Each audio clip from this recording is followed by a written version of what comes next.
نحمده ونصلي ونسلم على رسوله الكريم أما بعد فأعوذ بالله من الشيطان الرجيم بسم الله الرحمن الرحيم اهدنا الصراط المستقيم صدق الله العلي العظيم وَيَسْتَفْتُونَكَ فِي النِّسَاءِ وہ لوگ آپ سے عورتوں کے بارے میں فتویٰ معلوم کرتے ہیں، مسئلہ پوچھتے ہیں۔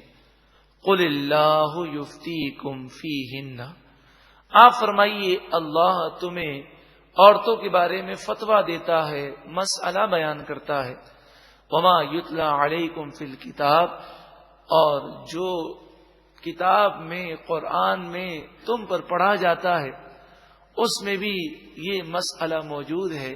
فی یتامی النساء اللاتی لا تؤتونہن ما کتب لہن ان یتیم بچیوں کے بارے میں اللہ تعالی ارشاد فرماتا ہے کہ جنہیں تم ان کا مقررہ حصہ نہیں دیتے اور وراثت میں ان کا حصہ قبضہ کر لیتے ہو۔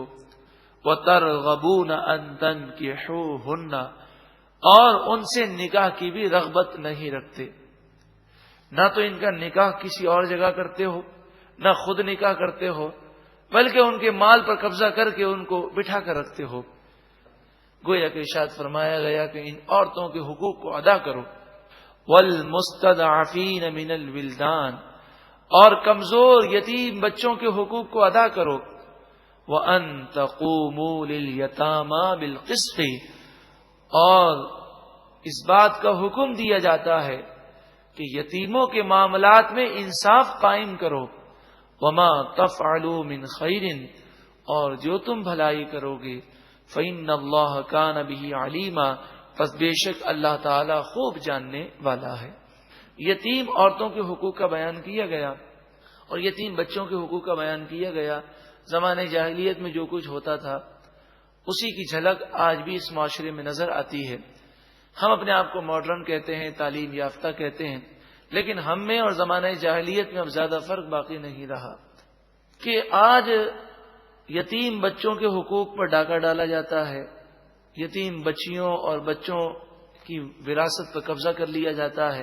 اور اسی طرح اگر کوئی شخص نکاح کرنے کے لیے نکلتا ہے تو وہ یتیم عورت سے نکاح نہیں کرتا۔ یتیم عورت سے مراد یہ ہے کہ جس کا والد نہ ہو، کیونکہ شرعی طور پر جب بچہ بالغ ہو جاتا ہے تو وہ یتیم باقی نہیں رہتا۔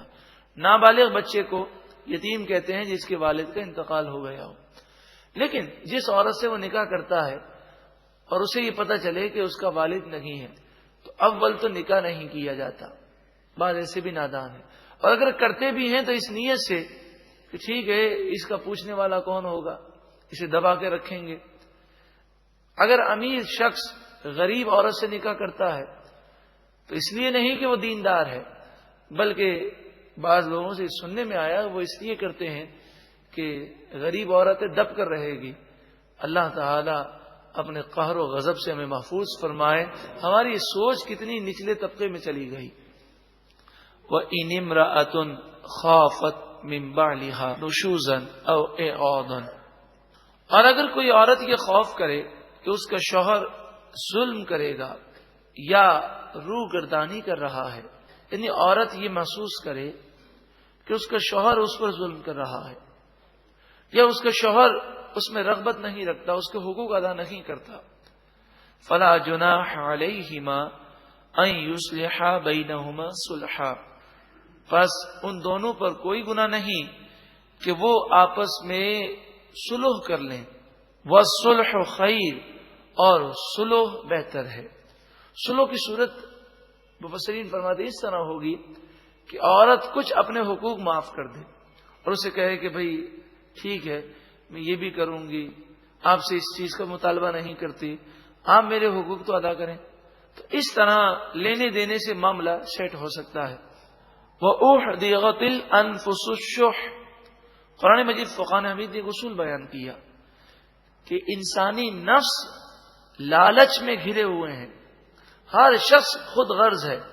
شوہر چاہتا ہے بیوی میرے حقوق ادا کرے، بیوی چاہتی ہے شوہر میرے حقوق ادا کرے، لیکن کوئی شخص یہ نہیں سوچتا کہ میں دوسروں کے حقوق ادا کر رہا ہوں کہ نہیں۔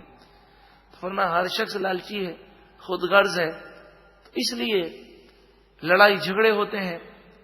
اگر عورت شوہر کے حقوق ادا کرے اور اپنے کچھ حقوق معاف کر دے تو گھر بچ سکتا ہے۔ اسی طرح مرد اگر نرمی دکھائے تو گھر کا نبھاؤ ہو سکتا ہے۔ گویا کہ شریعت کا ایک اصول ہے، وہ اصول یہ ہے کہ کوشش کی جائے کہ گھر نہ ٹوٹے۔ گھر توڑنا اور ذرا ذرا سی باتوں پر طلاق پر آ جانا یہ نادانی ہے، کیونکہ طلاق جائز تو ہے لیکن تمام جائز کاموں میں اللہ تعالی کو سب سے زیادہ ناپسندیدہ ہے۔ وَإِن تُحْسِنُوا، اور اگر تم احسان کرو، وَتَتَّقُوا، اور تقوی اختیار کرو، فَإِنَّ اللَّهَ كَانَ بِمَا تَعْمَلُونَ خَبِيرًا، پس بے شک اللہ تعالیٰ تمہارے کاموں سے خوب خبردار ہے۔ وَلَن تَسْتَطِيعُوا أَن تَعْدِلُوا بَيْنَ النِّسَاءِ، وَلَن تَسْتَطِيعُوا کے معنی تم ہرگز طاقت نہیں رکھتے، ان تعدلوا بین النساء، کہ تم تمام بیویوں کے درمیان انصاف کرو، اس کی تم میں طاقت نہیں ہے۔ مراد یہ ہے کہ دل پر کسی کا بس نہیں ہے۔ اگر 2 بیویاں ہیں یا 3 بیویاں ہیں تو ہو سکتا ہے دلی میلان کسی اور کی طرف زیادہ ہو، اس پر پکڑ نہیں ہے۔ ظاہری معاملات میں برابری ضروری ہے، رہائش میں برابری ہو، اسی طرح کھانے پینے میں، خرچہ دینے میں، ظاہری سلوک کرنے میں برابری ضروری ہے، باقی دل وہ انسان کے قابو میں نہیں رہتا۔ اسی طرح اولاد کا معاملہ ہے کہ اگر اولاد ہے تو اولاد میں ہو سکتا ہے باپ کا یا ماں کا دل کسی بچے کی طرف زیادہ ہو، تو دل کا میلان اور چیز ہے، لیکن ظاہری برتاؤ میں برابری کرنا والدین پر لازمی ہے، وہ دیں تو سب کو برابر دیں۔ اس طرح یہ برابری کرنا اور انصاف کرنا لازمی ہے اور کسی کی دل آزاری نہ ہو، لیکن دل کا میلان ہے وہ تو اللہ جانتا ہے، تو یہاں دل کے میلان کی بات ہے۔ وَلَن تَسْتَطِيعُوا أَن تَعْدِلُوا بَيْنَ النِّسَاءِ، تم کتنی بھی کوشش کر لو عورتوں کے درمیان مکمل انصاف کر ہی نہیں سکتے، دل قابو میں نہیں رکھ سکتے۔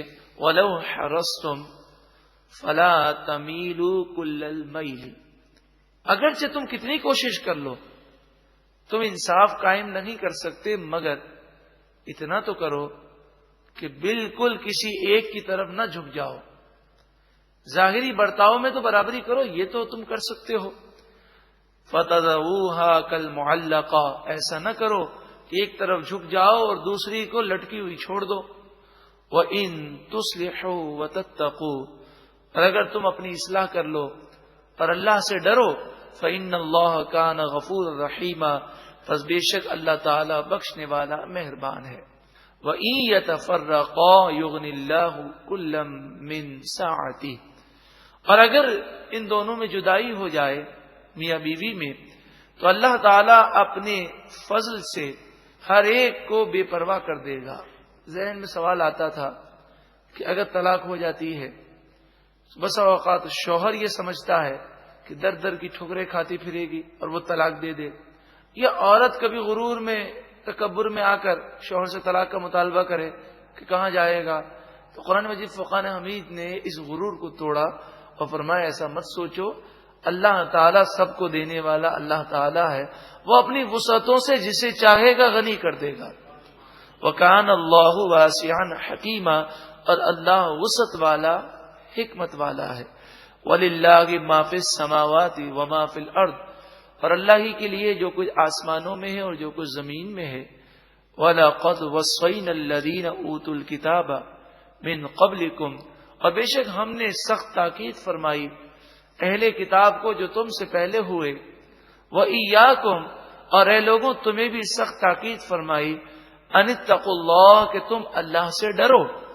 وَإِن تَكْفُرُوا، اور اگر تم کفر کرو نافرمانی کرو، فَإِنَّ لِلَّهِ مَا فِي السَّمَاوَاتِ وَمَا فِي الْأَرْضِ، تو بے شک اللہ ہی کے لیے جو کچھ آسمانوں میں ہے جو کچھ زمین میں ہے۔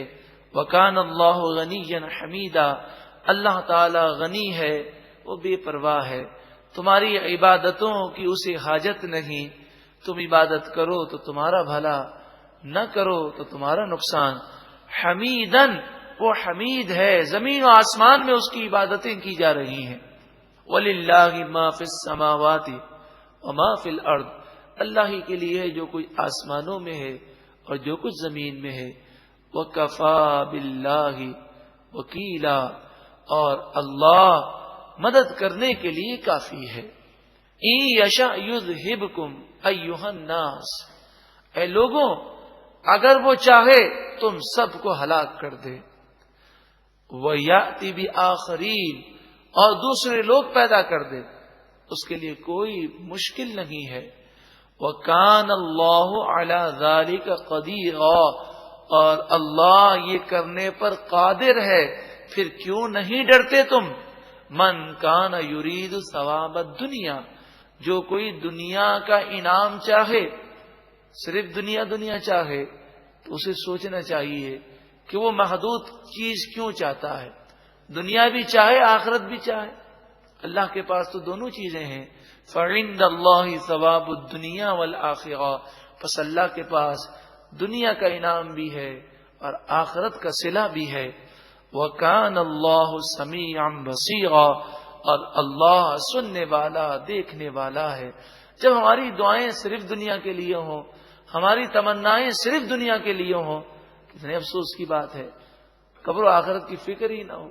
ربنا آتنا فی الدنیا حسنۃ وفی الآخرۃ حسنۃ وقنا عذاب النار. جب ہم یہ دعا پڑھتے ہیں تو اس میں یہی نظریہ دیا گیا، صرف دنیا مت کرو، آخرت کی بھی فکر کرو، اور آخرت کی فکر تو دنیا سے زیادہ ہونی چاہیے.